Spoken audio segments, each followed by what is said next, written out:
정말 가장 그 온전한 예배는 주님께서 임재하시는 예배입니다. 가장 온전한 예배는 주님께서 받으시는 예배입니다. 그 예배가 정말 성공할 때, 그 예배가 성공할 때 그 삶의 믿음의 삶에 하나님의 놀라운 은혜와 역사가 나타납니다. 주님께서 아벨의 예배는 받으시고 가인의 예배는 받지 않으셨습니다. 예배를 드렸지만 받으시는 예배가 있고 예배를 드렸지만 받지 않으신 예배가 있습니다. 우리가 다윗을 주님께서 내 마음에 합한 자라고 말씀하셨습니다. 그는 예배 가운데 하나님을 만났던 사람입니다. 그 만남 가운데 주의 음성을 들을 수 있었던 사람입니다. 우리에게 그런 은혜가 있기를 원합니다. 우리에게 그런 은혜가 있기를 원합니다. 오늘 말씀의 제목은요. 오늘 말씀의 제목은 사단의 수입니다. 사단의 수. 우리가 생각하는 것처럼 사단이 바보가 아닙니다. 사단이 바보가 아니에요. 그래서 정말 믿음의 사람들이 이 영적인 세계를 알고 우리가 에베소서 6장에서 말씀하신 것처럼 우리의 싸움이 혈과 육에 대한 것이 아니다. 눈에 보이는 사람, 눈에 보이는 상황, 그것이 전부가 아니다. 우리의 싸움은 악한 영적인 존재, 이 사단과의 싸움이다. 이렇게 말씀하시고 전신갑주로 무장하라 이렇게 말씀하셨죠. 실제 그 싸움이 우리의 삶 가운데 있습니다. 그래서 오늘은 그 말씀으로 우리의 삶을 무장하는 그런 은혜가 오늘 말씀 가운데 있기를 축원합니다. 역대상 21장 말씀을 한번 찾아서 읽어보겠습니다. 역대상 21장. 제가 오늘 말씀을요 쉬운 성경으로 한번 읽겠습니다. 역대상 21장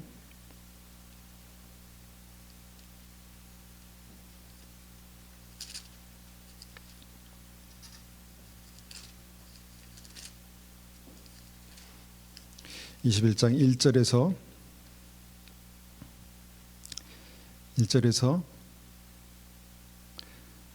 14절까지 말씀인데요. 일단은 제가 1절만 읽겠습니다.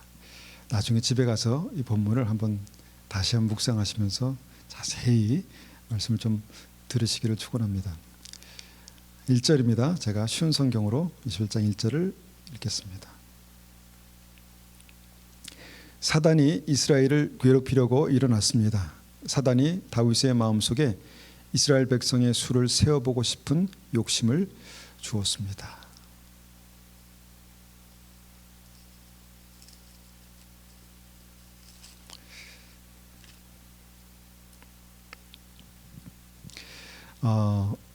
이 말씀 보면요, 우리가 좀 이 말씀을 좀 다 읽지 않고요, 핵심만 좀 심플하게 좀 읽기 원합니다. 왜냐하면 그 팩트만 좀 읽으면서 이 말씀에 일어나는 어떤 그 실제적인 일들이 정말 우리의 삶 가운데도 있을 수 있다라는 것을 좀 우리가 좀 보기를 원합니다.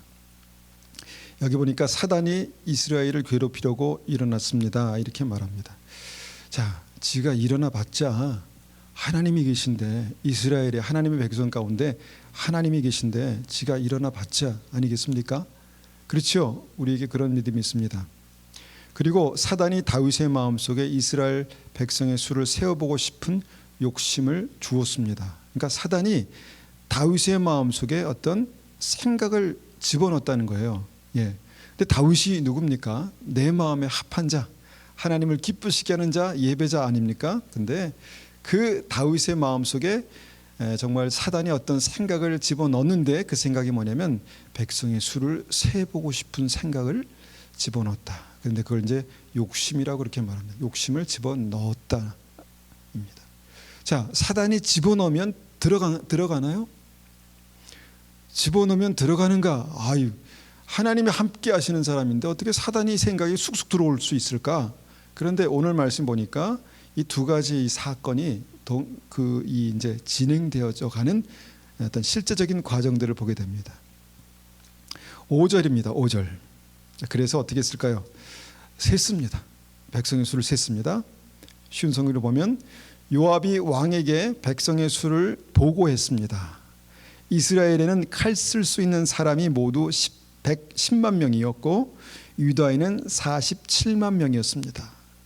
자, 왜 숫자를 세었는가에 대한 핵심이 나옵니다. 왜 셌습니까? 여기서 셌는데 아이가 몇 명, 부녀자가 몇 명, 몇 세 이상 노인이 몇 명, 이게 아닙니다. 지금 여기서 보니까 칼 쓸 수 있는 사람이 모두 110만 명, 이스라엘에, 그리고 유다에 47만 명이 있었다 이렇게 말씀합니다. 그러니까 뭐냐면 이 숫자를 셌는데 그 숫자가 뭐냐, 이 전쟁할 수 있는 숫자, 이 백성의 숫자를 셌다라는 것입니다. 그러니까 왜 셌는지 그 목적이 이제 나와 있죠. 7절입니다. 이게 하나님께서 이 일을 못마땅하게 생각하셨습니다. 그래서 이스라엘에게 벌을 내리셨습니다. 자, 하나님께서 이 다윗의 생각, 다윗의 행동을 못마땅하게 생각했다라고 그렇게 말씀합니다. 좀 약하게 표현되어 있어요. 약하게. 그 개정개혁에는 뭐라고 나와 있습니까? 7절에 하나님께서 뭐라고 나왔죠? 악하게 여기셨다 이렇게 말씀합니다. 그러니까 이게 우리가 여러 성경을 읽는 이유가 이 분위기 단어마다 이게 실제 느낌을 이제 알아야 되기 때문에 하나님께서 못마땅하게 생각하셨다는 건 이게 이런 수준이 아니라 악하게 생각하셨다 이렇게 말씀합니다. 그런데 이제 나중에 다윗이 그걸 깨닫습니다. 8절에 보니까 다윗이 하나님께 말했습니다. 제가 큰 죄를 지었습니다. 제발 저희 죄를 용서해 주십시오. 제가 너무나 어리석은 일을 했습니다. 라고 뉘우칩니다.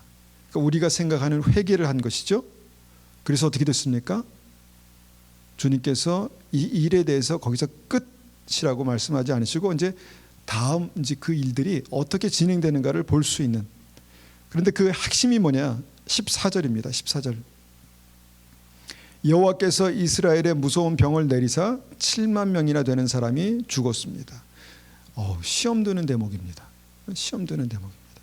여호와께서 이스라엘에게 무서운 병을 내리사 7만 명이나 되는 사람이 죽었다는 것이 이제 팩트입니다. 팩트만 이제 본 것입니다. 생각이 어디서 들어왔죠? 사단이 다윗에게 생각을 집어넣고 다윗이 그 생각을 가지고 행동했고, 그러자 그 나중에서야 그 죄를 깨닫고 회개했지만 결과적으로 14절에서 7만 명이 죽는 사건이 일어났습니다. 이건 어떤 우리가 진리를 알기 위해서 어떤 말씀의 그 표본, 샘플을 보는 것입니다. 왜 주님께서 이러한 일들을 허락하셨는가, 왜 이런 일들이 가능했는가를 우리가 보게 되는 것이죠. 볼 수 있는 것이죠. 자, 사단이 하나님의 백성을 자기 마음대로 칠 수 있을까요? 없을까요? 사단이 자기 마음대로 하나님의 백성을 탁 쳐가지고 쓰러뜨리고 뭐 그렇게 할 수 있을까요? 없을까요? 제 믿음에는 없다입니다. 사단은 하나님의 허락 없이는 절대로 할 수 없습니다. 그럴 수 없습니다. 그런데 그래서 사단이 짜낸 전략이 뭐냐? 이게 이제 사단의 수입니다. 사단의 수가 뭐냐? 여기서 보니까, 말씀에 보니까 하나님의 백성으로 하나님을 진노하게 만든다입니다. 하나님의 백성으로 말미암아 하나님을 진노하게 만든다. 그래서 결과적으로 뭐냐? 하나님께서 하나님의 백성을 치게 한다는 것입니다. 이게 사단의 수입니다. 어떻게 보면 이게 굉장히 가능하지 않을 것 같고, 일어나면 안 되는 것 같고, 일어나지 말아야 정상일 것 같지만, 여기서 보니까 결과적으로 하나님의 백성으로 하나님을 진노케 했습니다. 사단이 그 생각으로. 그래서 결과적으로 하나님께서 하나님 백성을 치게 하셨다 이렇게 말씀합니다. 우리가 한번 그냥 이 말씀을 통해서 우리가 정말 100%의 모든 진리를 100% 이해할 수 없지만 정말 우리가 분명하게 이해할 수 있는 몇 가지 진리만 우리가 붙들기를 원합니다. 여기 보니까 우리가 이해되는 그 진리 가운데 하나가 뭐냐면 하나님의 의입니다. 하나님의 의가 무엇인가? 거룩하신 하나님, 의로우신 하나님, 하나님의 의가 뭔가? 그 다음에 사람의 죄가 뭔가, 죄인을 멸하시는 하나님, 그 죄 때문에 아들을 죽이신 하나님, 그 사람의 죄가 뭔가, 그 다음에 하나님의 심판이 뭔가. 요 세 가지가 이제 얽혀 있는 것입니다. 연결되어 있는 것입니다. 우리가 삼각함수라는 말이 있죠. 마치 삼각함수처럼 이 세 가지가 어떤 함수관계로, 진리를 푸는 함수관계로 연결되어 있다, 우리가 생각해 볼 수 있습니다. 사단은 에덴 동산에서 아담과 하와를 몰아낼 힘이 있었을까요, 없었을까요? 그에게는 아담과 하와, 하나님의 형상으로 만든 아담과 하와를 몰아낼 힘이 없었습니다. 그런데 결과적으로 어떻게 됐습니까? 하나님의 임재가 있는 에덴 동산에서 아담과 하와가 쫓겨났습니다. 이게 팩트입니다. 이게 팩트입니다. 여러분, 어떻게 몰아내는 게 가능했는가? 어떻게 가능했습니까? 선악과를 통해서 하나님을 노하게 했습니다. 선악과를 통해서 하나님의 마음, 진노를 격동시켰습니다. 그리고 그가 에덴 동산에서 쫓겨났습니다. 하나님께서 쫓아내신 것이죠.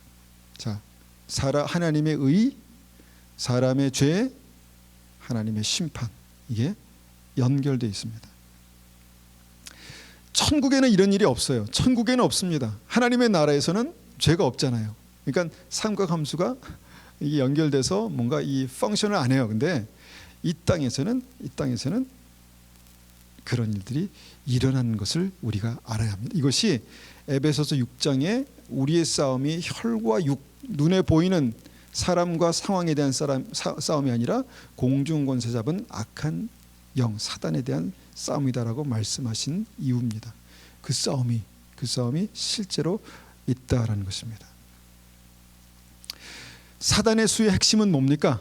그러면 사단의 수의 핵심, 사람에게 자기의 생각을 하나님을 진노케 하는 생각을 집어 넣는 것입니다. 넣을 수 있다? 넣을 수 있다는 것입니다. 이게 팩트입니다. 이게 성경을 보면서 이 생각이 하나님께로부터 왔는가 아니면 사단에게로부터 왔는가를 우리가 보게 되는데, 실제로 우리 입장에서는 그게 참 분별이 어렵습니다.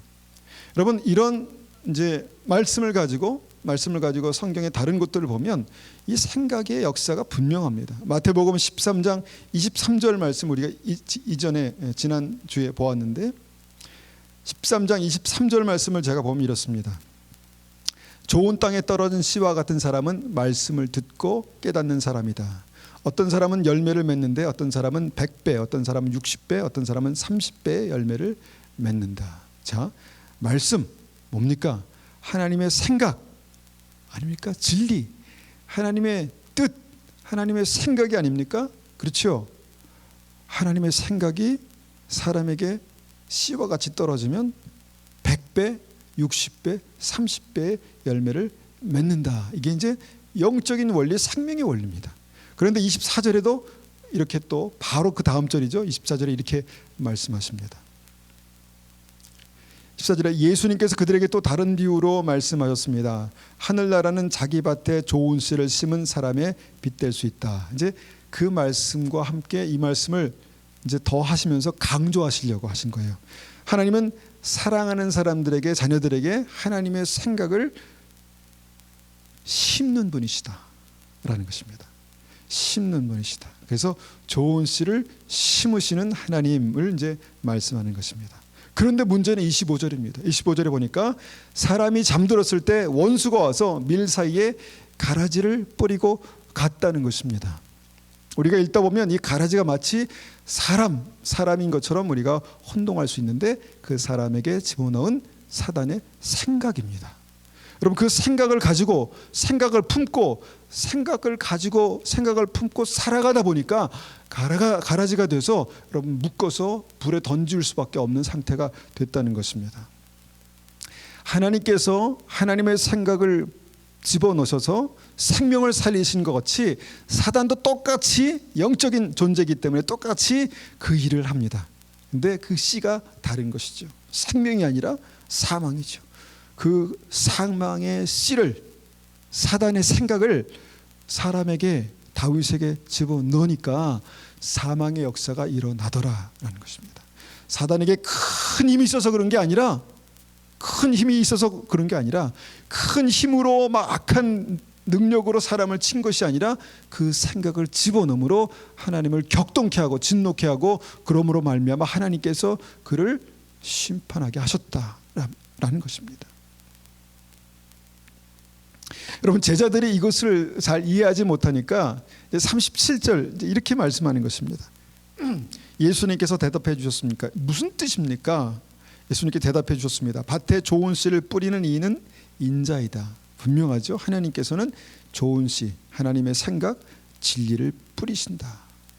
그리고 밭은 세상이다. 좋은 씨는 하늘나라의 모든 아들들이다. 좋은 씨가 자라서 하나님의 자녀 백성의 증거가 된다, 이렇게 말씀합니다. 가라지는 악한 자의 아들들이다. 그리고 나쁜 씨를 심는 원수는 마귀이다. 추수 때는 세상의 마지막 날이다. 추수하는 일꾼들은 천사들이다. 자, 어떤 중요한 팩트들을 말씀하시죠. 하나님께서 씨를 심으시고 사단도 씨를 심고, 마지막에 그 추수 때에 나타난 그 추수의 결과가 하나님의 심판이다, 이렇게 말씀하고 있다는 것입니다. 그러면 이 말씀을 통해서 우리가 한번 단순하게 생각해 볼 수 있는 그 진리는 뭡니까? 생각이 사람을 만든다입니다. 생각이 사람을 만든다. 우리는 스스로 생각할 수 있습니다. 스스로 생각할 수 있다고 생각합니다. 그리고 내 머릿속에 있는 생각은 다 내 생각이라고 생각하고 대부분 다 옳다고 생각합니다. 그런데 여러분, 하나님께서 여러분들에게 주신 생각이 있지요. 그것을 우리는 진리라고 합니다. 말씀이라고 하고 복음이라고 합니다. 내가 원래부터 알았던 것은 아니지만 하나님을 믿고 난 다음에 이것이 진리야 라고 하나님의 생각이 내 안에서 역사합니다. 사람이 변화되고요, 열매 맺습니다. 그런데 똑같이 악한 사단도 생각을 집어넣어서 사람을 만들어냅니다. 자기 사람을 만들어냅니다. 그 생각이 사단으로부터 왔는가, 이걸 알면 좋겠지만 대부분 그 생각이 왔는데 다윗처럼 알지 못합니다. 그리고 그 생각대로 살다 보니 나중에 가라지가 되는 것입니다. 그 열매가 가라지인 것입니다.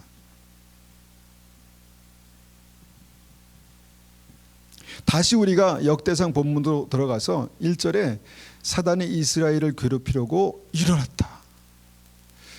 실제로 사단은요, 하나님 백성들을 우는 사자와 같이 삼킬 자를 찾는다, 이렇게 말씀합니다. 그러니까 하나님의 백성들을 그렇게 다윗 때처럼 쓰러뜨리고 묶고 넘어뜨리려고 그렇게 합니다. 그리고 다윗의 마음속에 이스라엘 백성이 수를 세워보고 싶은 생각을 넣었다.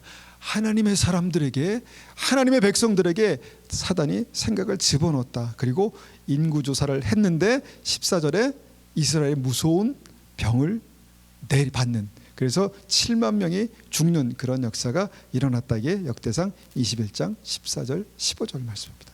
특히 15절 보면 하나님께서 천사를 보내시어 예루살렘을 치게 하셨습니다. 천사도 이런 일을 하는가? 여러분, 계시록 보면 천사도 마지막 심판 때 이런 일을 합니다.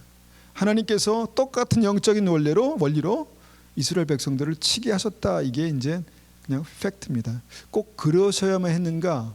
왜 하나님은 그러시는가? 이거는 이제 우리가 말씀을 통해서 이해해야 되는 그 다음의 진리고, 이것은 팩트입니다. 그런데 언뜻 드는 생각은 뭐냐면, 인구조사가 그렇게 나쁜 생각인가? 라는 생각이 듭니다. 여러분, 사람 숫자를 세는 게 그렇게 나쁜 것입니까? 싸울 수 있는 칼을 든 남자의 숫자를 세는 게 그렇게 나쁜 생각인가? 여러분, 다윗이 이 생각이 사단이 준 생각인지 어떻게 알았겠어요? 사단이 준 생각이라면 반드시 버렸겠죠, 그 생각을. 근데 어떻게 알았겠습니까? 만약에 나라면 어떤 사단이 나에게 그런 생각을 집어넣었을 때 나는 알 수 있을까? 나는 분별력이 있을까? 이건 사단이 준 생각이야. 이렇게 살면 안 돼. 이렇게 하면 안 돼. 라는 생각이 들까요? 이게 말씀을 보면서 참 어려운 문제입니다. 그러면 인구조사, 이건 무조건 하면 안 되는 거구나, 이렇게 우리가 생각할 수 있는데, 그러면 또 그건 또 아닙니다. 뭐 우리가 돈은 벌면 안 되는구나, 그거 아니죠. 네? 아니죠. 같은 상황에서도 똑같이 반대의 예가 있습니다. 그게 민수기서 1장 1절입니다. 민수기서 1장 1절을 보면 우리가 그냥 어떤 사실만을 한번 보게 됩니다. 보면 여호와께서 회막에서 모세에게 말씀하셨습니다. 말씀하신 곳은 신의 광야, 그러니까 이스라엘 출애굽해서 신의 광야였고, 때는 이스라엘 백성이 이집트에서 나온 지 2년이 되는 해 둘째 달, 정확한 시점도 말씀하셨습니다. 둘째 달 첫째 날이었습니다. 둘째 달 첫째 날이었습니다. 2절, 이스라엘 모든 백성의 수를 세워라. 각 사람의 이름을 가족별로 그리고 집안별로 적어라. 너는 아론과 함께 20살 이상 된 모든 이스라엘 남자의 수를 세워라. 그들은 이스라엘 군대에 일할 사람이다. 똑같은 거 아닙니까? 20세 이상의 남자, 칼 얘기는 없었지만 군대에서 일할 사람들이다. 그들의 이름을 부대별로 적어라. 이거 뭡니까? 똑같은 거 아닙니까? 다윗을 통해서 칼든 남자의 수를 세는 것이나 20세 이상, 하나님께서 직접 말씀하셔서 20세 이상 이스라엘 군에서 일할 남자의 수를 세는 것이나 뭐가 다릅니까? 하나님의 생각과 사단의 생각이 뭐가 다를까요? 뭐가 다를까요? 오늘 그거를 다 우리가 성경을 들추면서 이해할 수는 없지만, 인구를 세웠다는 측면에서는 같습니다, 정확히. 근데 그 주체 하나님 아니면 사단, 주체가 달랐고요, 동기가 달랐습니다. 동기가. 그런데 이게 구분이 갑니까? 주체가 다른 것도 어렵습니다. 동기까지 어떻게 우리가 알 수 있겠습니까? 사단이 준 생각, 다윗의 인구조사의 그 문제의 심각성이 뭔가 한번 우리가 기도하면서 한번 곰곰이 생각해 보면 이런 것입니다. 이제 굳이 이제 하나님을 알고 말씀을 알고 또 이제 고민하는 입장에서 한번 생각해 보는 것입니다. 이스라엘을 세운 분이 누구신가? 우리가 보통 어떤 영웅이 나라를 세우고 인재가 나라를 세운다고 생각하지만, 이스라엘, 하나님의 나라는 특별한 나라였습니다. 이것은 뭐냐면 하나님이 세우신 나라라는 특별한 어떤 선민의식, 어떤 선정국가, 이런 의미가 있는 나라입니다.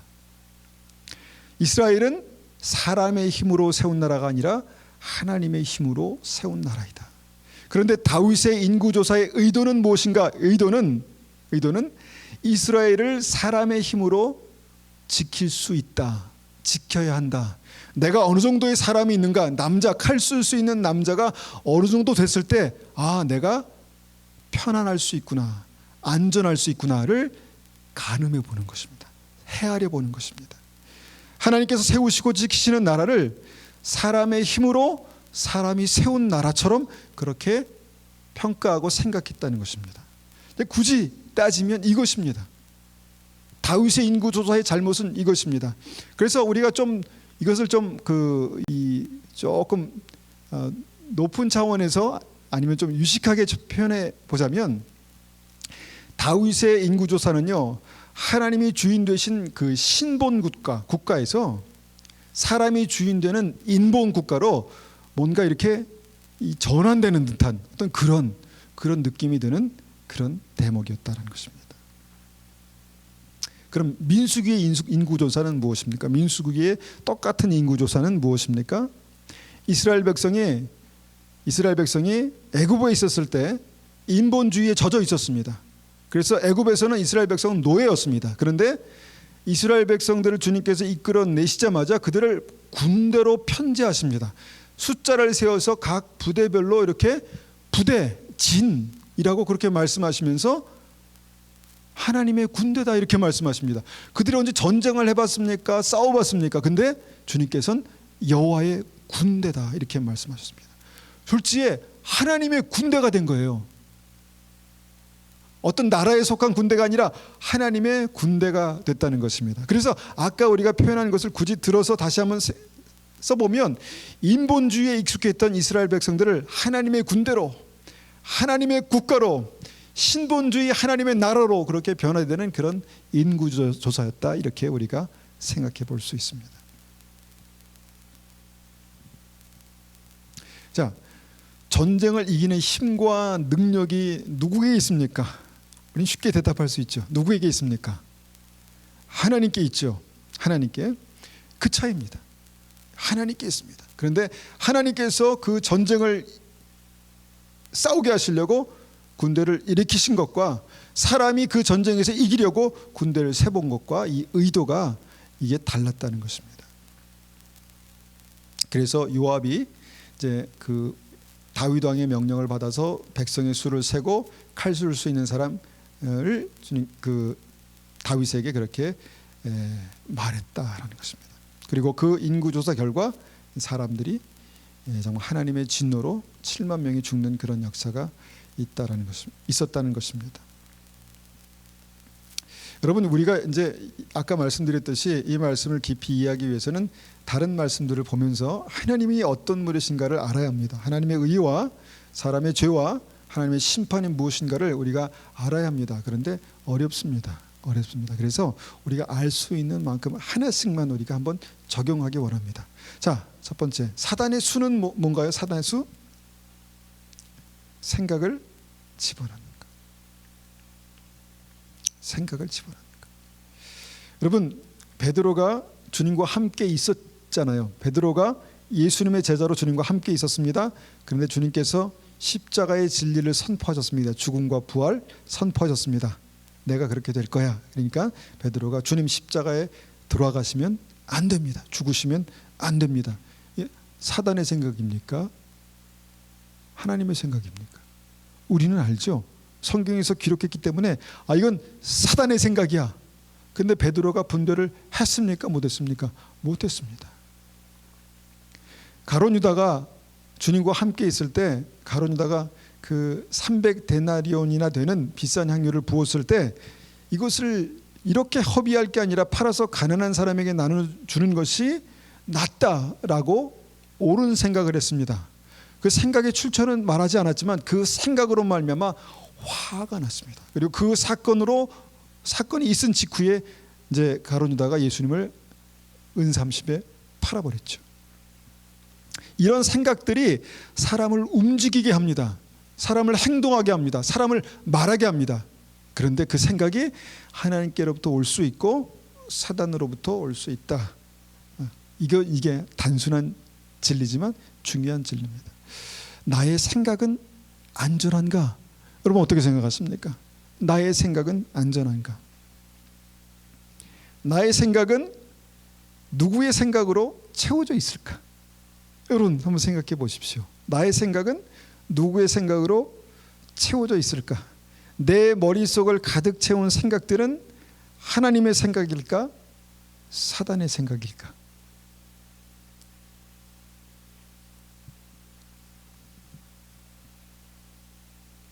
어떻게 해야 합니까? 이런 질문들을 막 그냥 드리니까 난감하시죠? 어떻게 되는가? 이게 분명히 영적인 원리고 영적인 역사고 또 우리의 삶 가운데도 있을 수 있는 일인데 어떻게 우리가 이것을 이해해 나갈 수 있을까? 적용해 볼 수 있을까? 자, 그러면 우리가 믿음 안에서 한번 해결책을 찾아보겠습니다. 자, 이 해결책은 믿음의 원리입니다. 로마서 10장 17절에 이렇게 말씀합니다. 생명을 살리는 믿음, 구원받는 믿음. 그러므로 믿음은 들음에서 나며 들음은 그리스도의 말씀으로 말미암았느니라. 자, 뭡니까? 주님의 말씀을 들어야 합니다. 생각이 온전해지기 위해서, 생각이 하나님의 생각으로 채워지기 위해서는요, 주님의 말씀을 들어야 합니다. 여러분, 우리가 이 말씀을 읽잖아요. 주님의 말씀을 읽어야 합니다. 설교 들어야 합니다. 주님께서 우리에게 말씀하시는 그 진리를 우리가 들어야 합니다. 그러면 믿음이 생긴다. 생명을 살리는, 생명이 살아나는 믿음이 생긴다. 그래서 믿음은 들음에서 난다는 것입니다. 이것이 이제 한 가지 해결책입니다. 여러분, 우리는 하나님의 말씀을 일주일에 한 번 들으면 충분하다고 생각합니다. 충분하다고 생각하잖아요. 물론 그 단순한 한 가지 말씀이 우리의 심령을, 삶을 살립니다. 그런데 여러분, 듣는다는 게 있잖아요. 어떤 말을 들었을 때 우리가 한 귀로 듣고 한 귀로 흘러갈 수 있습니다. 아무리 장시간 들어도 다 이게 우리 머릿속에 남는 게 아닙니다. 그런데 어떤 말을 딱 들었을 때 내 마음속에 확 박혀가지고 계속 울리고 맴돌고 메아리치고, 여러분 그런 경험 해보셨습니까? 그것이 우리의 마음속에 남는 생각입니다. 여러분, 우리에게 이런 은혜가 필요합니다. 들었어, 내가 알아. 그런데 뭡니까? 이게 그냥 기록만 있을 뿐이지 이 생각이, 하나님의 생각이 내 삶에 남아있지 않습니다. 어떻게 합니까? 그렇게 말하지 않고 그렇게 행동하지 않는다는 것입니다. 없는 것입니다, 하나님의 생각이. 그런데 대부분 이 시대는 정말 많은 사단은요, 자기의 생각을 어떻게 해서든지 집어넣으려고 합니다. 집어넣으려고 합니다. 여러분, 그것을 필터링하고 여러분 그것을 블록할 수 있는 그런 우리에게 능력이 없으면요, 그냥 듣는 거예요. 사단이 하는 얘기를 듣는 거예요. 여러분, 반복해서 들으면 머릿속에 남습니다. 그걸 뭐라 그러죠? 세뇌라고 합니다. 세뇌. 여러분, 우리가 방송을 통해서, 음악을 통해서 듣는 것이 여러분 그냥 단순한 음악이고 그냥 단순한 방송이라고 생각하세요? 아니에요. 사단이 그렇게 할 수 있어요. 하나님도 그렇게 할 수 있습니다. 그런데 사단도 그렇게 할 수 있습니다. 어떻게 분별합니까? 어떻게 분별합니까? 가짜를 분별할 때 진짜를 알아야 가짜를 분별하지 않습니까? 진리의 말씀이 내 마음에 확 박혀 있어야, 여러분 하나님의 생각이 내 마음에 확 박혀 있어야 사단이 주는 생각들을 분별할 수 있습니다. 이게 믿음의 원리입니다. 여러분, 예수님께서도요, 이 생각의 싸움을 하셨어요. 뭐냐면 십자가 직전에 우리가 알고 있는 대로 아버지, 할 수만 있거든 이 잔을 내게서 지나가게 해주십시오. 말이나 됩니까? 이 지나가면 안 되잖아요. 그런데 예수님 머릿속에 그 생각이 있으셨습니다. 아마 있으셨습니다. 그런데 주님께서 어떻게 하셨습니까? 기도하심으로 주님의 생각을 구하셨습니다. 정말 이 짧은 이 문제 때문에 3번씩이나 땀이 땅에 떨어지는 핏방울같이 되도록 기도하심으로 주님의 생각을, 아버지 생각을 구하셨습니다. 그리고 나서 나의 원대로 마시고 아버지의 원대로, 아버지의 뜻대로, 아버지의 생각대로 하옵소서라는 결론을 내렸습니다. 그리고 아버지 생각이 뭡니까? 그래도 십자가를 지는 것이었습니다. 여러분, 이것이 믿음의 원리입니다. 예수님조차도 아버지, 할 수만 있거든 이 잔을 내게서 옮겨주십시오라고 고백할 수 있는 것이 이 땅의 삶입니다. 다윗조차도, 믿음의 사람조차도 아무 생각 없이 살아가면요, 여러분 이것이 나의 삶을 움직여가고 있지만 이것이 하나님의 역사인지 이게 사단의 역사인지 어느 순간 몰라요. 끝까지 가봐야 하는 것입니다. 여러분, 끝까지 갔을 때 too late, 너무 늦을 수도 있다는 것입니다. 해결책이 뭐냐? 말씀으로, 두 번째는 기도하는 것입니다. 그래서 우리가 예배 때마다 말씀을 읽고 말씀으로 기도하는 것입니다. 우리가 기도를 할 때 보통은 우리가 처음 배운 기도는 뭐냐면 우리의 소원을, 간구를 아뢰는 것입니다. 주님, 이것도 필요해요. 주님, 내 상황이 이렇습니다. 답답합니다. 어렵습니다. 주님께서 그 기도를 들으시고 응답하십니다. 여러분, 그 기도에 우리가 익숙해져 있습니다. 그런데 정말 중요한 기도는 뭐냐? 주님의 생각을 담는 기도입니다. 주님의 생각을 담고, 주님께서 이렇게 분명히 말씀하셨는데 내가 이 말씀을 가지고 오늘도 간절히 기도합니다. 주님, 내 생각을 바꿔주십시오. 주님의 생각이 내 머릿속에 가득 채워지게 도와주십시오. 주님, 그 생각이 내 삶을 움직여가게 도와주십시오. 여러분, 이것이 말씀으로 기도하는 것입니다. 말씀으로 기도하지 않으면요, 생각이 정리가 되지 않습니다. 그냥 내 삶 속에 내가 그냥 무분별하게 받아들인 모든 생각들이 머릿속에 다 남아 있어서 마치 그것이 쓰레기 같은 생각에서부터 시작해서 정말 고상한데 하나님 주시는 게 아니에요. 논리적인데 하나님 주시는 게 아니에요. 이런 차원의 분별할 수 없는 말씀까지 내 머릿속에 가득 있다니까요. 그리고 행동하고 살아가게 합니다. 달려가고 뛰게 합니다. 여러분, 이것이 우리의 삶의 결국에서 하나님께서 심판하시는 그 결과로 나타나는 거예요. 의의 심판으로 천국에 가고 멸망하시는 사망의 심판으로 지옥에 가는 것입니다. 그런데 그 시작이 뭐라고요? 원리는 생각입니다. 그런데 그 생각을 어떻게 정리할 수 있다고요? 말씀을 가지고 기도하는 것입니다. 그런데 여러분, 말씀을 가지고 기도하는 거 쉽지 않습니다.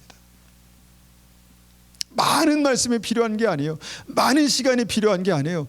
깨어서 우리가 주님의 얼굴을 구하고 말씀을 기억하고 기도하는 것 필요합니다. 하나님 앞에 시간을 정하고 기도하는 것 필요합니다. 여러분, 그렇게 기도하지 않으면요, 우리의 생각이 여러분 정리가 안 됩니다.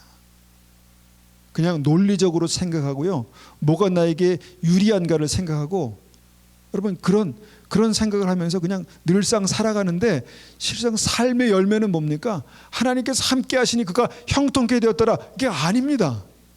오랫동안 믿고 오랫동안 신앙생활을 했는데, 여러분 그 생각이 정리가 되지 않으면요, 하나님께서 함께 하시니 그 삶을 형통케 하시는 그 은혜로 나타나야 할 거 아닙니까? 내 안에 사랑과 희락과 화평과 오래 참음과 자비와 양선과 그런 성령의 열매들이 내 안에 역사하고 사라지는 그런 은혜가 우리에게 있어야 할 거 아닙니까? 쉽지 않습니다. 그런데 말씀을 가지고 기도하는 것, 그것이 생각을 정리하는 방법입니다. 여러분, 단순하지만 굉장히 중요합니다. 왜냐하면 많은 생각들을 사단이 믿는 사람에게, 하나님의 백성들에게 자꾸 집어넣으려고 하기 때문입니다. 우리 안에 하나님의 말씀이, 하나님의 생각이 있지 않으면 여러분 그것을 분별할 수 없습니다. 물리칠 수 없습니다. 기도하지 않으면 그것을 물리칠 수 없습니다. 두 번째 해결책은요, 오늘 본문 말씀에서 이제 이런 일들이 일어났습니다. 그런데 어떻게 이 말씀이 정리가 됐는가를 한번 보게 됩니다. 그게 이제 역대상 21장 18절 말씀입니다. 역대상 21장 18절 보니까 여호와의 천사가 갓을 통해 다윗에게 명령했습니다. 여부스 사람 오르난의 타작마당에 제단을 쌓아 여호와께 예배드려라. 쉬운 성경으로 이제 적은 겁니다. 주님께, 여호와께 예배드렸습니다. 생각의 정리, 마무리, 깨끗게 하고 정리하는 그 완결이 뭐냐? 이제 예배를 드렸다는 것입니다. 결국 이것이 사단이 생각의 이 하나님의 재앙의 마무리, 이것을 해결하는 해결책이었다라는 것입니다. 여러분, 우리가 예배를 통해서 회개합니다. 주님 용서해 주십시오. 그리고 예배를 통해서 주님의 생각을 듣습니다. 그리고 예배를 통해서 주님께서 뜨거운 마음을 주시고 헌신합니다. 그리고 예배를 통해서 중요한 것은요, 하나님의 주권이 회복됩니다. 하나님의 주권이 회복되는 거예요. 예배를 통해서 하나님의 주권이 회복되는 거예요. 그러니까 뭐냐면, 여러분 우리가 보통 누구의 의견을 듣습니까? 지나가는 사람의 의견을 듣습니까? 나를 사랑하는 사람의 의견을 듣습니까?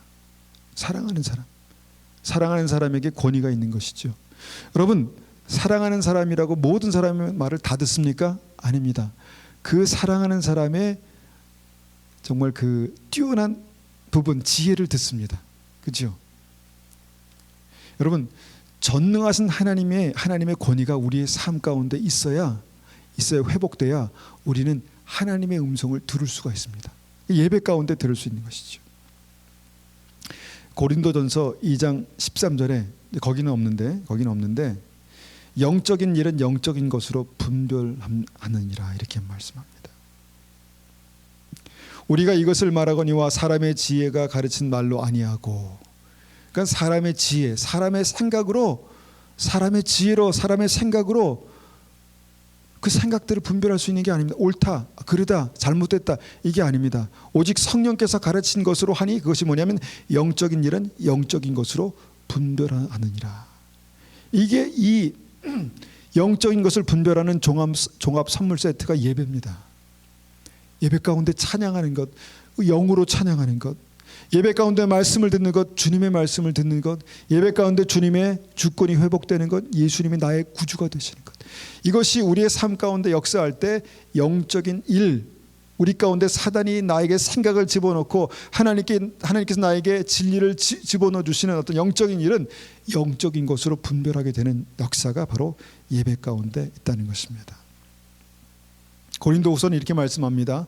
하나님을 아는 것을 대적하여 높아진 것을 다 무너뜨리고 모든 생각을 사로잡아 그리스도께 복종케 하니. 이런 일들이 어떻게 가능합니까? 예배를 통해서 가능합니다. 그러니까 반대로 말해서 예배를 드리지만 이런 일들이 일어나지 않는 예배는요, 이 살아있는 예배가 아닙니다. 가인의 예배는 받지 않으셨습니다. 뭔가 하나님의 뜻대로 주님의 생각대로 드리지 않은 이 가인의 예배는 받지 않으셨습니다. 하나님의 뜻대로 하나님의 생각대로 드렸던 아벨의 예배를 받으셨죠. 마찬가지로 하나님을 아는 것을 대적하여 높아진 생각들로는 우리가 예배를 드릴 수 없습니다. 영적인 것은 영적인 것으로 분별한다 말씀하셨는데 그 영적인 분별력이 우리에게 없습니다. 그런데 예배를 통해서 그것이 가능하다는 것입니다. 그리고 이 다윗의 인구조사의 마지막 해결책은 바로 오르난의 타작마당에서 드렸던 다윗의 예배였습니다. 주님께서 명령하신 예배였다라는 것입니다. 하나님을 아는 것을 대적하여 높아진 것이 무엇입니까? 잘 모르겠습니다. 솔직히 분별이 잘 가지 않습니다. 한꺼번에 이것을 다 리스트를 가지고 아마 있다고 할지라도 분별이 안 될 것입니다. 그런데 여러분, 기도하는 가운데, 찬송하는 가운데 내 마음 가운데 주시는 주의 음성이 있습니다. 아, 이러면 안 되지, 이렇게 살면 안 되지. 뭡니까? 하나님을 아는 것을 대적하여 높아진 생각들을 주님께서 드러내시는 것입니다. 예배 가운데. 이것이 바로 오르난의 타작마당 다윗의 예배였고, 이것이 우리의 생각을 다시 한번 정결케 해서 하나님을 대적하여 높아진 생각들을 쳐서 복종해서 정말 주님 앞에 하나님의 생각으로 다시 채우는 것입니다. 결론을 말씀드립니다. 사단은 생각을 통해서 주님의 백성들을 이렇게 쓰러뜨리려고 합니다. 자기의 힘과 능력이 아니라 하나님을 격동케 해서, 죄로 말미암아서 그 죄를 정말 싫어하시고 멸하실 수밖에 없는 그 하나님을 격동케 해서 하나님의 백성들을 그렇게 쓰러뜨립니다. 그런데 그 시작이 뭡니까? 생각입니다. 우리가 날마다 우리의 생각을 쳐서 복종시키고 하나님을 대적하여 높아진 생각을 쳐서 무너뜨리지 않으면 우리의 삶에 정말 날마다 우리의 삶에 하나님께서 함께 하시는 구원의 역사, 형통의 역사가 나타나지 않습니다. 막혀 있습니다. 이스라엘 백성들이 정말 출애굽했지만 40년 동안 그 광야에서 헤매었던 것처럼 우리가 인생길을 가면서 언제 주님께서 그 요단강을 넘어가게 할 것인가, 언제 주님께서 우리의 삶 가운데 형통한 길을 열어주실 것인가, 언제 주님께서 우리의 삶 속에 하나님의 능력으로 우리 삶을 일으키실 것인가, 높이 드실 것인가, 주님의 영광을 나타내실 것인가. 여러분, 그 해답은요, 바로 이것입니다. 우리의 생각을, 우리의 머리를 주님의 생각으로 채우는 것입니다.